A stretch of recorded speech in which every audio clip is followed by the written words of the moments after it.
Entering Igbo land is easy, but returning alive is a risk one cannot afford, says a Fulani Jihad commander. These chilling words are not just a boast, but a stark warning that has reverberated across Nigeria. It's a statement that has shaken the very core of many Nigerians, especially those in the southeastern part of the country, the Igbo land. But what does this really mean? Don't forget to like, share, and subscribe, because we're diving deep into the real-time details right now. And please, don't just watch. Drop your thoughts in the comments below. Let's engage in this conversation together. Well, let's break it down. Igbo land is a place known for its resilience. The Igbo people have always stood strong, whether through the colonial era or most famously during the Biafran War. The resilience, pride, and unity of the Igbo people are unmatched. And this statement from the Fulani commander suggests just how seriously they take any threats to their land and people. For those unfamiliar, the Fulani people, predominantly found in the north, have often had tense interactions with other communities in Nigeria due to issues like grazing routes, land disputes, and sometimes even religion. But here's the thing. These tensions often don't reflect the sentiments of the entire Fulani community. Many Fulani people are peaceful, hard-working citizens contributing to Nigeria's growth. The problem arises with certain extremist factions who, for their own reasons, turn to violence and hatred. These are the factions the commander represents, and the commander's words reflect the level of animosity these factions have developed towards the southeast. Now imagine the implications of this warning. A threat like this could ignite a powder keg of already existing frustrations between the north and the southeast, especially given Nigeria's fragile history. But it's important to remember, this isn't just a war of physical strength. It's also a war of narratives. In this case, the commander is not just warning of military power, he's warning of the might of the Igbo's determination. The statement is a reminder that Igbo land is not a place to mess with. The people are not just fighters, they are survivors. They have survived atrocities before, and they'll survive again if necessary. So why would a Fulani Jihad commander say such a thing? Well, the Fulani herders, who have been at the center of many of these conflicts, have been involved in several bloody confrontations with local farming communities, particularly in central and southeastern Nigeria. These herders, often backed by extremists, have clashed with the locals over grazing lands, and things have gotten ugly. You've got communities where people are being killed, their land taken, and their livelihoods destroyed. It's a complicated situation with deep roots. And while the majority of Fulani people may not be involved, there are certain factions whose actions have worsened the situation for everyone. These factions are the ones issuing such warnings. They want to make sure their power is respected. But here's the real question we need to ask. Why are we letting this happen? Why do we allow these small groups to control the narrative and cause tension? We, as a nation, cannot let a few extremists define the relationship between different groups. We've been through a lot as a country: civil wars, political instability, and economic challenges. Yet, in all these, we have always found a way to pull through as one nation, one people. It's clear that the solution here is unity. We need to find common ground, whether we're talking about the farmers in the south or the herders in the north. Both groups deserve to live in peace and security. The government must step up and protect all citizens, irrespective of their background. Security forces need to be neutral and ensure that no group feels marginalized or persecuted. Right now, the government needs to bring the right parties to the table and forge a lasting peace. Without addressing the root causes of these tensions, we're only prolonging the cycle of violence and division. And while we wait for action from the authorities, we as a people must do better in understanding one another. It starts with conversations like this one. We need to stop seeing each other as enemies and start seeing one another as brothers and sisters in a shared nation. The Igbo, Fulani, Yoruba, Hausa, we're all part of Nigeria. These conflicts don't help us grow. They only break us apart. We all have to face the reality that when we divide ourselves, we make ourselves weaker. When we stand together, we make ourselves stronger. This also highlights the power of narratives. The Fulani Jihadist commander has presented his side of the story. What we need now is for the Igbo people, the Nigerian government, and the rest of us to tell our own.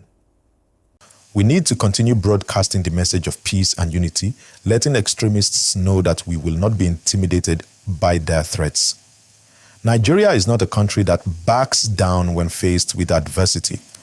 We face challenges head-on and come out the other side stronger. Now, back to the reality of what needs to happen.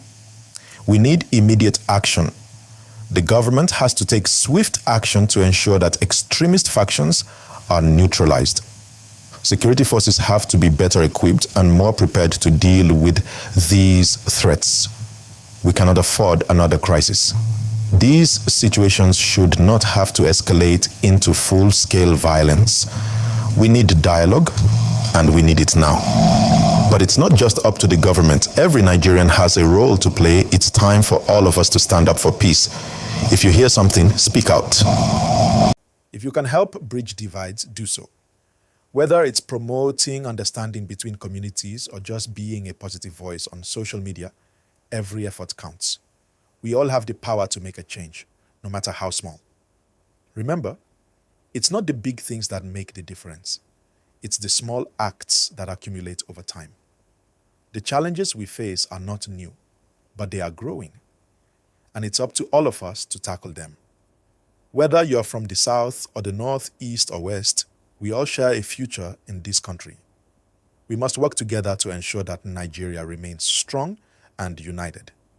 We cannot afford to let division rule. We are better than that. We have been through worse, and we've survived. Now let's talk about the larger picture here. This isn't just a regional issue between the Fulani and Igbo.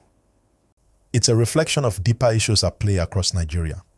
The country has been struggling with ethnic tensions, religious divides, and a lack of cohesion for decades. This warning from the Fulani Jihad commander is a reminder that, despite the progress we've made, we still have a long way to go. These problems are not only about physical boundaries or resources. They're about a lack of understanding and communication between our people. One thing that has been glaringly obvious is the failure of governance to mediate these conflicts effectively.